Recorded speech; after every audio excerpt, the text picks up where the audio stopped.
All right. So I chose this game. I think it's called Magus or something. Let me check. Yeah, Magium. We're gonna do these in like one chunks, like one chapter chunks, chapter by chapter. And hopefully it's fun for you guys. I like interactive fiction games or books or whatever. So this should be fun. All right, I'm gonna start reading. They say there is a very fine line between bravery and stupidity. As I stand here in the middle of this forest, gazing at all of the explosions far in the distance, I realize I may well have crossed that line to a point of no return. My name is Barry. I am 28 years old, and I could quite accurately be described as your everyday, ordinary guy. I have no talents, no particular skills, and no academic background. The only thing that defines me is my lifelong obsession to become a mage. It is what I've wished for ever since I was 5 years old. It has been my driving passion throughout my life, as I've constantly amassed knowledge about mages and traveled the world in the hopes of finding a way to make my dream come true. After endless years of searching through dusty tomes and weathered parchments, I have finally found a way to do it. The catch? I need to first win a tournament against the most powerful mages in the world. Sounds crazy? That's because it is. But it is far too late to go back now. The only way that's left for me is forward. As I stand here, knowing that it's no longer possible to return to my normal life, I can't help but feel quite... Okay, so here we go. We got three options. So, does Barry feel excited? Does he feel calm? Or does he feel afraid? So I'm gonna say that Barry sounds afraid. Let's see what happens. Would you like the game to log you in? Nah. Okay. All right, here we go. So our options are gonna affect the story. So every option you choose is gonna change the text that you get for the next screen. So for afraid, this is the one for afraid. Afraid. Deep down, I always knew this would happen. I've been spending the past few weeks getting mentally prepared and making plans, telling myself I was ready for whatever this tournament is going to throw at me.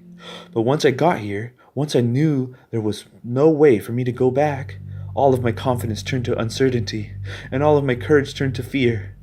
I am going up against the strongest mages in the world. No amount of planning could ever really make me prepared for this, but it's too late to change my mind now. I've had enough time to back out of this before coming here. I'm going to win this tournament against all odds. I'm going to do it. I just have to. There's an explosion maybe a few hundred feet from my location. The fights have already begun, and one of them is much closer to me than I would have hoped. There's no way I can get in a fight with any of the mages at this point. I need to avoid combat for as long as possible if I'm to survive until the end. I head in the opposite direction from where I've heard this explosion. As I am heading towards the end of the forest, I start hearing voices. There are two mages talking in a clearing a few feet away from me. I hide behind a tree and take a quick glance toward the clearing. It seems the two mages have just finished fighting. One of them has the appearance of an ordinary thug. Thug life. He is wearing a simple stained white shirt, leather pants, and a belt full of throwing knives. His untrimmed black beard hides a wicked smile. Just by seeing the confidence in his eyes, I can clearly tell he is the victor of the skirmish. The other mage is wearing heavy armor, but his shield lies on the ground beside him, and he is barely holding his sword anymore. Barely holding his sword? What kind of sentence is that? Oops. Taking a closer look at the mage in armor, I notice his head is bald. His skin is dark. He is likely in his mid-40s, and he has a scar on his forehead shaped like an X. I've read of a mage matching this exact description who went by the name of Darren, and he was quite legendary. Quite legendary? But would he lose so easily to some common thug? The mage in the white shirt answers my question as he addresses the one in the armor while casually playing with one of his eyes. Ooh, a voice, alright. The legendary mage Darren, the savior of the eastern continent, the healer in armor. They say you've traveled the world, saving countless villages from destruction, that you've once fought 10 rock golems by yourself, only to defend a small child. I guess this goes to show you should never really trust legends, eh? I always knew all of those tales about mages as strong as giants were just card swallow. Hell, if all those legendary mages that joined this tournament are as weak as you, I'm going to win this by sundown. He starts laughing, but he stops suddenly. Wait, who's there? He says as he turns towards me. I quickly pull up my head back behind the tree and press my back against it, trying to breathe as silently as possible. I know you're there, coward. Show yourself, or I'll have one of my knives find you. Okay, so we can stay silent, show ourselves, or I see no reason to show myself. Is that what it says to you? Okay. So I'm gonna say that Barry still seems kind of scared. So he's gonna stay silent because he's still kind of spooked. He wants to be a mage, but he's not confident yet. Okay, so he stays silent. I keep my breathing as silent as possible and don't say anything. He must be bluffing. He never got the chance to see me. He'll give up once he sees there's no answer. Have it your way then, the thug says as I hear him throw a dagger towards me.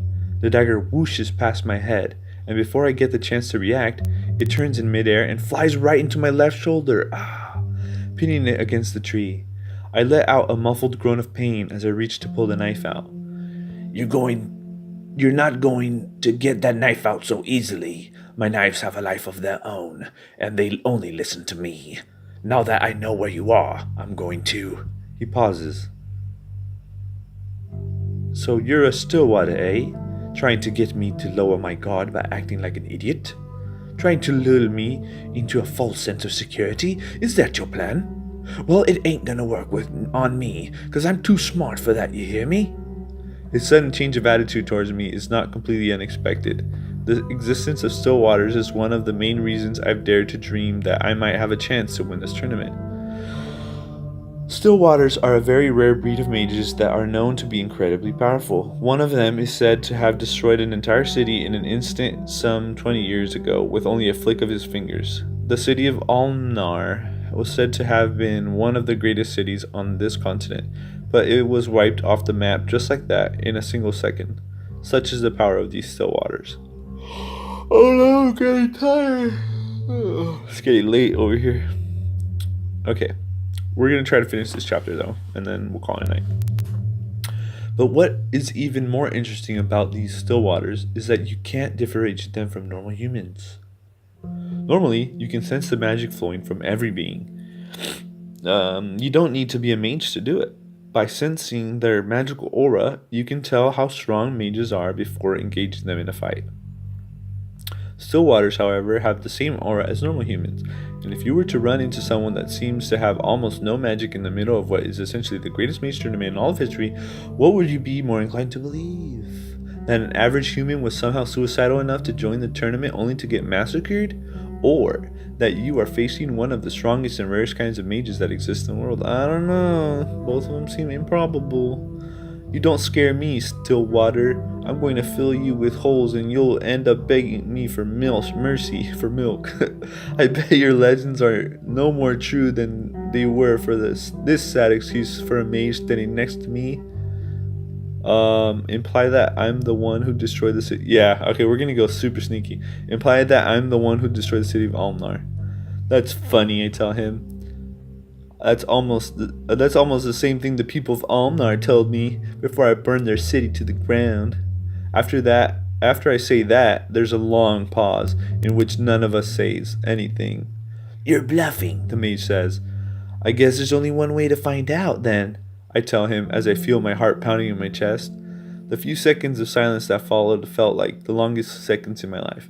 After a long pause, the mage says finally, You're in luck, Stillwater. I'm feeling merciful today. I'm going to be out of your hair just as soon as I finish this guy here. You do that, and you'll regret it, I say without thinking. My last sentence seems to have taken him aback. What? Are you kidding me? You're going to defend this lowlife? Repping for the lowlife. If I have to, do I have to? Continue, there's no options? Okay. The mage once again falls silent. He doesn't seem to want to push his luck any further. After a while, I hear him put his daggers back into his belt and then spit on the ground. I'll remember this, Stillwater. Don't think I won't. You'll rue the day you mess with Cutthroat Dave. His name would be Cutthroat Dave. And then the same goes for you, healer in armor. I'll be seeing the both of you again soon. After he finishes his speech, he turns away in disgust as he heads into the woods on the opposite sides of the clearing. The dagger from my shoulder pulls itself out on its own and hurries to catch up. Oh, that's pretty badass. With its master. Once I can no longer see the mage, I let out a big sigh. That was close. That was really close. I can still feel my heart beating rapidly in my chest. You do that and you'll regret it? What was I even thinking? Was I trying to get myself killed? This is a life and death tournament, Barry. This is not the time for you to start playing hero. As I try to calm myself down, the mage in armor sheathes his sword, picks up his shield from the ground, and starts walking towards me. You had no obligation to save me, He says. but you did so anyway, at the risk of your own life. I cannot let such a selflessness go under-rewarded. I, Darren, vow this day that I will offer you my protection from this moment and until the end of this tournament. Tell me, brave soul, what is your name? The speech took me by surprise. It's Barry. My name is Barry. Wait, your name's... Oh. Wait, your name's Barry? He tries to contain his laughter but fails miserably. He was trying to sound solemn and dignified just a few seconds ago, but it seems it didn't really take him long to drop his act. Now that's the weirdest name for a mage I've ever heard in my life, especially for a Stillwater. Do you have something you want to tell me, Barry? Huh? Barry? Barry, you there? Barry? Tell him I'm actually an ordinary human, or tell him my parents had a weird sense of humor. He's gonna be quirky. He's gonna say that sense of humor one. Yes, my parents had a really weird sense of humor. Speaking of names, aren't you supposed to be a hero of legend? How exactly does one as strong as you get bested so easily by someone named Cutthroat Dave? Oh, that... He's sounding embarrassed. You see, Barry, I may be powerful, but that doesn't mean I don't have weaknesses. It turns out one of those weaknesses is that I never really managed to master the shield spell properly. The shield spell? The one that casts invisible protective layer around yourself? But isn't that one of the first spells any mage learns? It is, but it's not like I can't cast it at all. I can defend from magic just fine. It's normal weapons I have a problem with. This is why I wear armor, you see? This is why I use a sword and a shield, like a knight. Not like a mage, like a knight. Anyway, I first started using them because I couldn't use the shield spell properly, but soon I started tailoring my magic around them and my very fighting style. I found a master that would teach me to fight with weapons, and I used my magic to enchant them. Then, after every fight, I just used my white magic to heal my wounds, like so. He demonstrates it by raising his hands in the air and making a white light appear all around him.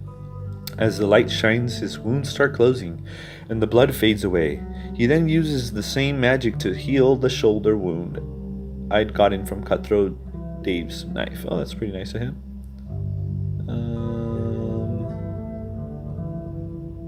Okay. The Cutthroat's knives had a life of their own, and there were many of them attacking me simultaneously. If I had a proper shield spell to defend against them, defeating him would have been child's play, but defending against all those knives with a shield and sword alone would have been impossible regardless of my combat skill. All armors have their weaknesses. All he had to do was go for the armor's joints repeatedly until he wore me out. Why are you telling me all of this? Shouldn't you be at least a bit worried about revealing your greatest weaknesses to someone you just met?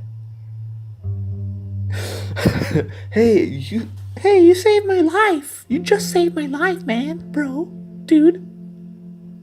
Barry, so you can't be that bad, right? Oh, Pardon me for interrupting. I hear a woman's voice from behind the trees. But you by any chance be Darren, the legendary savior of the Eastern continent? Why would that be? Okay, this isn't.